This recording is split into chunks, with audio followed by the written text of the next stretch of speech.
Mi nombre es Lucía Ramírez, la prima pobre de las fiestas de domingo. Llegaba con ropa sencilla y una sonrisa ensayada para aparentar comodidad, mientras los demás presumían novedades caras e historias de viajes.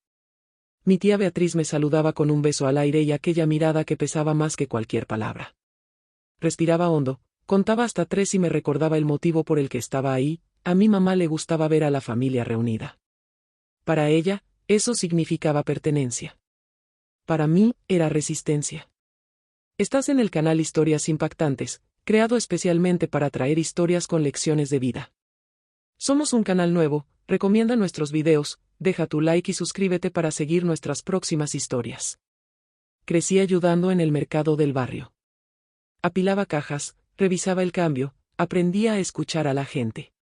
El dueño, don Rojas, decía que cada conversación revelaba números escondidos, cuánto podía gastar una familia, porque retrasaba el pago, cómo elegir lo que realmente se vende. Ahí empecé a gustarme las hojas de cálculo. Anotaba todo en un cuaderno gastado y, por las noches, transformaba el desorden del día en columnas claras. Mientras muchos memorizaban fórmulas, yo veía la vida dentro de los números. Cuando mi papá enfermó, la casa se volvió silenciosa. Los gastos aumentaron, el ánimo se marchitó y mi mamá empezó a coser hasta tarde. En ese periodo, aprendí a aceptar la ayuda de quienes tenían poco y aún así compartían. Doña Marta, vecina de corazón más grande que su sueldo, trajo una pila de libros usados. Entre ellos había manuales de finanzas, historias de gente que abrió negocios con casi nada y biografías de quienes cayeron y se levantaron. Me los devoré página por página. Mi mente se iluminaba como si alguien abriera ventanas internas. El primer gran golpe llegó en un cumpleaños de mi abuelo, cuando Eduardo, mi tío, levantó una copa y agradeció a los verdaderos pilares del linaje Ramírez. Miré a mi alrededor y me di cuenta de que mi nombre jamás aparecía en esas listas. Minutos después, Beatriz susurró, fingiendo delicadeza: Lucía, ¿qué estás estudiando? ¿Etiquetas de caja? Dolió. Tragué el llanto como quien traga una medicina amarga y escondí la herida tras una sonrisa breve.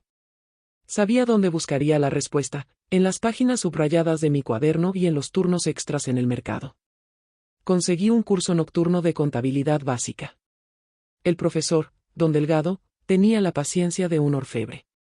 Observó mis anotaciones y dijo que ahí había algo raro: comprensión de la vida real. Llegaba cansada, pero con la mente despierta. Aprendí a organizar flujos de efectivo, renegociar plazos y calcular márgenes. Más importante aún, aprendí a hacer preguntas que revelan lo que los estados financieros intentan ocultar. Algunas pequeñas historias marcaron esa etapa. Un día, un proveedor del mercado llegó enojado, exigiendo una factura que parecía imposible de pagar. En vez de discutir, le pedí 5 minutos. Revisé los comprobantes, identifiqué un error de registro y propuse un nuevo calendario. El hombre respiró aliviado y se fue con un apretón de manos sincero. Don Rojas comentó después: la gente grande evita gritos y resuelve cuentas. A la semana siguiente, me permitió reorganizar el escaparate. Cambié la disposición, creé pequeños combos y resalté productos de rotación rápida. Las ventas subieron. No fue milagro, fue método. Otra escena quedó grabada: una compañera del curso, Daniela, me preguntó por qué anotaba cada gasto del mes en un cuadro pegado en la pared de mi cuarto. Para ver lo que la bolsa siente, le respondí. Se rió, pero 2 meses después hizo lo mismo y salió del apuro. Cuando me abrazó, entendí que mi esfuerzo ya rebasaba mi propia vida. Eso me dio valor. En las reuniones familiares, yo permanecía en segundo plano. Cada broma sobre mi sencillez la convertía en combustible.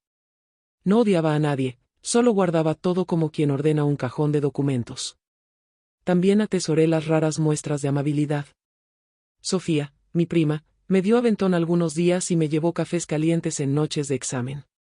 Hablaba poco, pero su cuidado hablaba por ella. Era un faro discreto. Con el tiempo, armé una rutina que parecía imposible para quien me veía desde afuera. Turno en el mercado, clases por la noche, asesoría informal para pequeños comerciantes del vecindario. A cambio de consejos, obtenía experiencias reales: panaderías, salones de belleza, papelerías. Cada caja registradora tenía su propia historia, cada error enseñaba lo que ningún libro explicaba. Aprendí a distinguir vanidad de inversión, urgencia de impulso, crecimiento de inflamación. y aprendí a callar cuando el orgullo ajeno hacía demasiado ruido.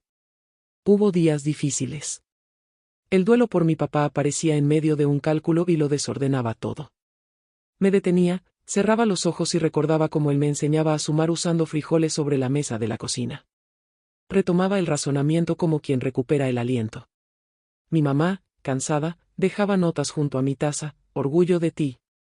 Esos papelitos, escritos apresuradamente, valían más que los discursos de cualquier salón elegante. Un episodio definió mi actitud a partir de entonces. Fui a entregar un currículum para una pasantía sencilla, y el gerente analizó mi foto como si fuera un defecto técnico. Perfil poco competitivo, dijo, sin vergüenza. Le agradecí, salí y, en la parada del camión, abrí mi cuaderno. Escribí: competitividad es controlar lo que depende de ti. Alrededor, la ciudad seguía su ritmo. Por dentro, una llave giró. Miré mi reflejo en el cristal de la parada y me hice una promesa: transformar el desprecio en preparación, la ofensa en herramienta. Empecé a estudiar contratos, impuestos, plazos de entrega y comportamiento del cliente. Se volvió una obsesión ver a las empresas como organismos vivos. Cada decisión afecta a otra parte, a veces de forma silenciosa. Quería entender esas corrientes invisibles. Quería, sobre todo, tener autonomía para que mi vida no quedara en manos del humor de nadie. Cuando alguien me preguntaba por qué insistía tanto, respondía sin dramatismo: porque el mundo no acepta excusas, pero respeta los resultados. Esa frase guió cada madrugada, cada sí a la disciplina y cada negativa a las comparaciones que pesaban en el cuerpo. El apellido que para muchos era un pedestal, para mí era un recordatorio: no existe herencia segura, lo que sostiene es el conocimiento aplicado. Así, piedra por piedra, fui construyendo el suelo sobre el que piso. Sin reflectores, sin discursos bonitos, sin público. Solo trabajo, estudio y una determinación silenciosa. Sabía que un día ese cuaderno se abriría sobre una mesa donde mi nombre casi nunca aparecía. Y, cuando llegara el momento, estaría lista para demostrar que la dignidad también genera ganancias, y que el propósito, cuando encuentra método, cambia destinos. Cuando sonó el teléfono, estaba terminando de revisar un informe de una pequeña tienda que atendía. La voz del otro lado temblaba. Lucía, soy Sofía. Necesitamos hablar. Esa frase cargaba algo distinto. Su tono mezclaba vergüenza y desesperación. Unos segundos después, me contó, la empresa familiar se estaba quebrando. El imperio que sostuvo el orgullo de los Ramírez durante décadas estaba a punto de desmoronarse. Por un momento, guardé silencio. Recordé las veces en que fui motivo de risas, las miradas de reojo y las conversaciones que se cortaban en cuanto entraba a los almuerzos de domingo. Era irónico. La misma familia que me llamaba fracasada ahora pedía ayuda. Pude haber colgado y seguido con mi vida, pero algo dentro de mí me decía que esa llamada era un parteaguas. Respiré hondo y pregunté: ¿cuándo puedo ir a verlos? Cuando llegué al edificio de la empresa, noté la magnitud de la caída. Salas vacías, rostros tensos, murmullos en los pasillos. Eduardo, mi tío, estaba pálido. El traje caro no disimulaba el peso del miedo. Intentó mantener la compostura: Lucía, gracias por venir.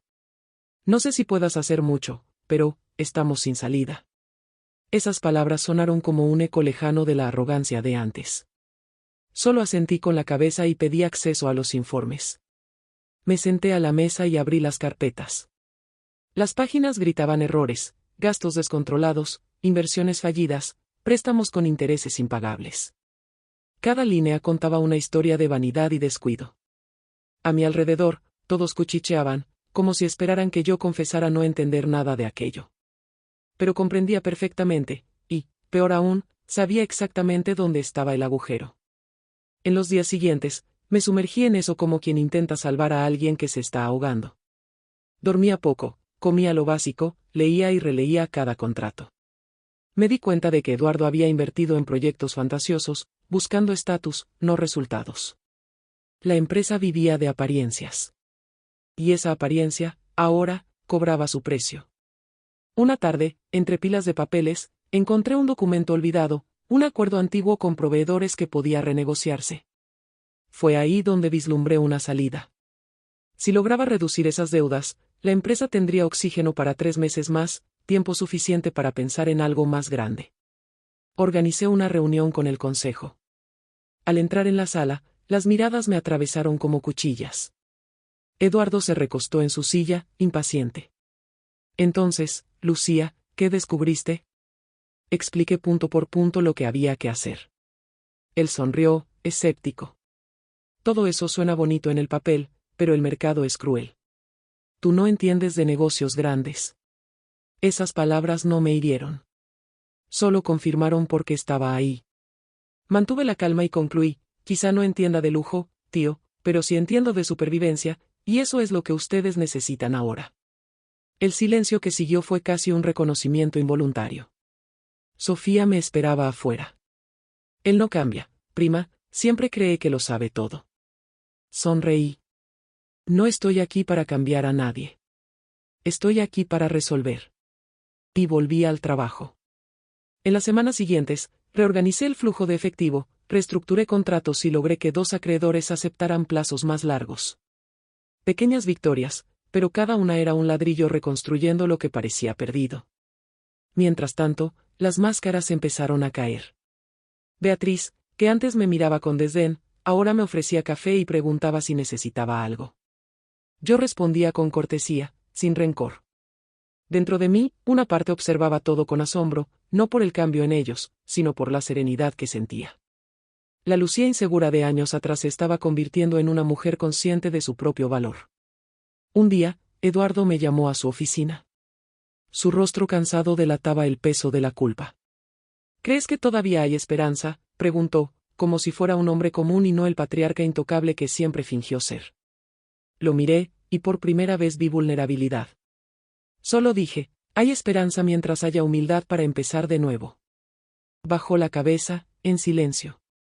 En ese instante, comprendí que el poder cambia de forma cuando se sustenta en la verdad.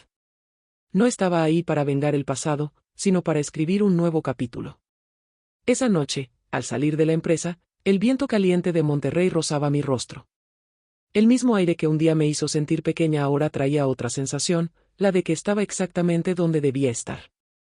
Y, por primera vez, entendí que el destino tiene un curioso sentido de justicia, siempre devuelve las piezas al tablero, pero rara vez de la misma manera. En los días siguientes, la empresa parecía un cuerpo febril a punto de colapsar.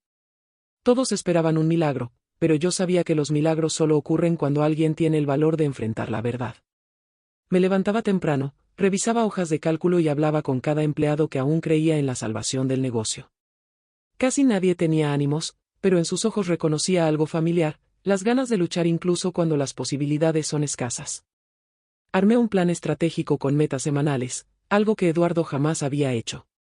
Recorté contratos innecesarios, eliminé gastos superfluos y cambié la lógica de producción. Había que dejar de fingir ser una gran corporación y volver a ser una empresa real, con propósito y disciplina. La resistencia fue enorme. Los directores más antiguos fruncían el ceño, murmurando que la muchachita del barrio jugaba a ser ejecutiva. Hice como que no oía. Sabía que los resultados los callarían. Sofía fue mi apoyo constante. Me ayudaba con informes, hacía llamadas y me recordaba descansar. Un día, mientras imprimíamos documentos, comentó: «Sabes, prima, es raro ver la oficina llena de esperanza otra vez». La esperanza es como el crédito, respondí sonriendo, si se usa bien, rinde. Esa semana, decidí revisar personalmente a cada proveedor. Descubrí contratos con precios absurdos, fruto de viejas amistades y corrupción disfrazada de alianza. Llamé a los responsables y fui directa, o renegociaban, o romperíamos los acuerdos. Algunos intentaron intimidarme, mencionando el nombre de mi tío. Yo solo respondía, ahora la empresa responde a los números, no a los apellidos.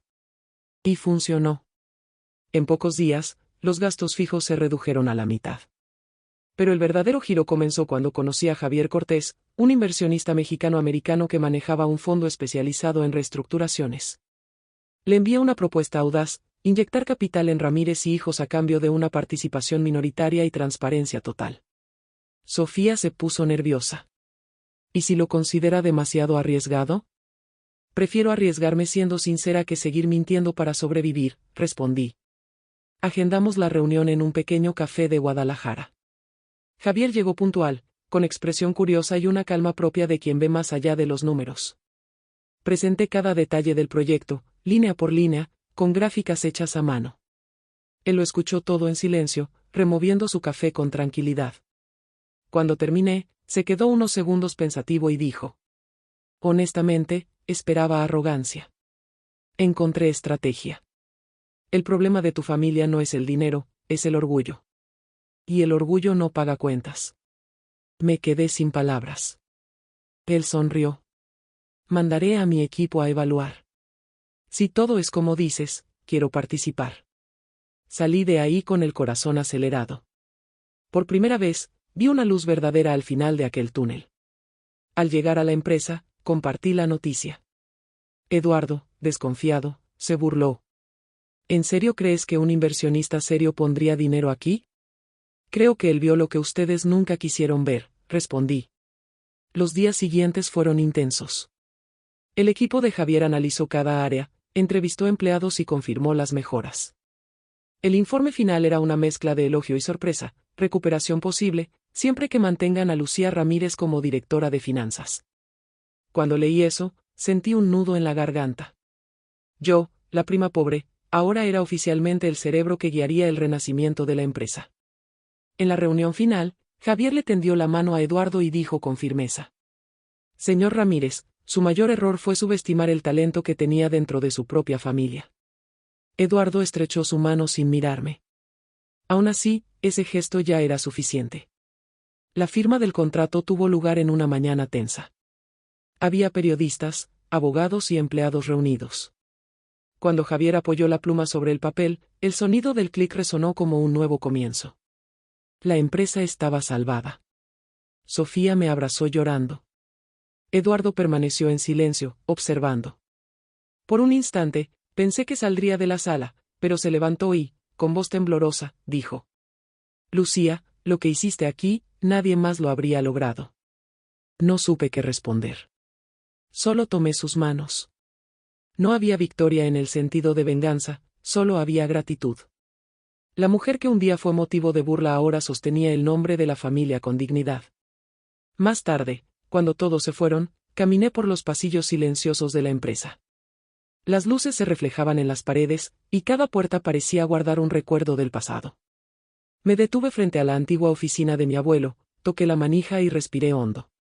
Pensé en todo lo que él decía: los negocios los hacen quienes ven valor donde nadie más lo ve. Él se habría sentido orgulloso. Ahí, a solas, entendí que no solo estaba salvando una empresa. Estaba recuperando algo mucho más grande: la creencia de que el esfuerzo verdadero tiene el poder de transformar incluso el desprecio en respeto. Y en ese instante, comprendí que el destino me había preparado durante años para ese momento. El sol salía tímido cuando llegué a la empresa aquel día. La fachada, que un año antes parecía el retrato de la decadencia, ahora mostraba movimiento, voces e incluso risas en los pasillos. La sensación de renacimiento flotaba en el aire. Los empleados caminaban con paso apurado y rostros livianos. En el centro de ese nuevo ritmo, yo observaba todo con el corazón tranquilo. El contrato con Javier había cambiado el rumbo de todos, pero el verdadero milagro ocurría dentro de cada uno, incluso dentro de mí. Eduardo me llamó a una reunión privada. La oficina que antes me intimidaba ahora parecía más pequeña. Me esperaba de pie, con un sobre en las manos. Lucía, quiero que leas esto, dijo, entregándome el documento. Era una carta de renuncia. Mi tío, el hombre que siempre había dominado la empresa, estaba dejando su cargo. Tú mereces liderar, añadió, con la voz quebrada. Por unos segundos, no reaccioné. Recordé cada mirada de desprecio, cada broma, cada almuerzo en que me ignoraron. Pero todo eso había perdido importancia. Lo que veía frente a mí ya no era el hombre arrogante que un día me hirió, sino alguien transformado por su propia caída. Se acercó despacio y dijo: yo creía que la riqueza era poder. Hoy entiendo que es humildad. Esa frase, sencilla y sincera, marcó el fin de un ciclo. Esa misma tarde, la empresa celebró un año de recuperación. Sofía organizó un pequeño evento, y los empleados decoraron el salón con flores y pancartas que decían: Ramírez y hijos, renacida por la fuerza de la fe y del trabajo. Mientras caminaba entre las mesas, noté miradas emocionadas. Gente que antes temía perder su empleo ahora hablaba de planes y logros. Esa atmósfera me hizo entender que el dinero puede sostener empresas, pero solo el respeto sostiene a las personas. En medio de la celebración, Javier pidió silencio y subió al improvisado escenario. Quiero brindar, dijo, alzando su copa. Cuando conocí a Lucía, vi en sus ojos la fuerza que construye, no la que destruye. Ella salvó este lugar con algo más que números, lo salvó con propósito. Todos aplaudieron. Sofía me abrazó fuerte y susurró, cambiaste la historia de nuestra familia. Horas después, cuando terminó la fiesta, regresé a casa y encontré a mi mamá sentada en la terraza, cosiendo como en los viejos tiempos. Levantó la vista y sonrió. Lo vi en la tele, hija. Estoy orgullosa de ti. Me senté a su lado, tomé sus manos marcadas por el tiempo y respondí. ¿Recuerdas cuando papá decía que la dignidad es el bien más caro? Ahora entiendo lo que quería decir. El viento sopló suave, moviendo las cortinas, y el silencio que nos envolvió dijo más que cualquier palabra. Pero la historia guardaba un último giro. Días después, recibí una carta del banco donde estaban los antiguos registros financieros de la empresa. Dentro había un documento antiguo, firmado por mi abuelo, que nombraba a una heredera oculta de una pequeña participación, mi mamá. Él había reservado ese porcentaje para ella, para cuando la justicia encontrara el camino de regreso. Lloré. No por el dinero, sino por la confirmación de que el destino tenía un plan desde el principio. Mi abuelo creía que un día lo que parecía debilidad sería fuerza. Reuní a toda la familia y leí la carta en voz alta. Eduardo lloró de verdad, sin vergüenza. Beatriz tomó mi mano y pidió perdón por todos los años de desprecio. Y yo, sin rencor, solo dije. Lo que nos separaba nunca fue el dinero. Fue el miedo de ver valor donde no brilla. En ese instante, algo sanó entre nosotros. La sala pareció más liviana, como si finalmente el pasado hubiera sido enterrado. Hoy, cuando miro atrás, entiendo que cada humillación me enseñó algo que la comodidad jamás me habría enseñado. La pobreza fue mi escuela. Las caídas, mis diplomas. Y el perdón, mi verdadero triunfo. La empresa sigue creciendo, y muchos me llaman la mujer que salvó a los Ramírez. Pero dentro de mí sé que salvé mucho más que un nombre, salvé una historia entera de la sombra del orgullo. Porque, al final, el mayor patrimonio que alguien puede dejar no es fortuna, sino ejemplo. Y mi abuelo, donde quiera que esté, debe sonreír al ver que la heredera olvidada transformó el desprecio en herencia de amor. Nuestro canal nació para compartir historias impactantes. Aún estamos al principio de este camino y necesitamos de tu apoyo para que YouTube recomiende nuestros videos. Así que dale like a este video, suscríbete al canal y ayúdanos a difundir estos mensajes de inspiración.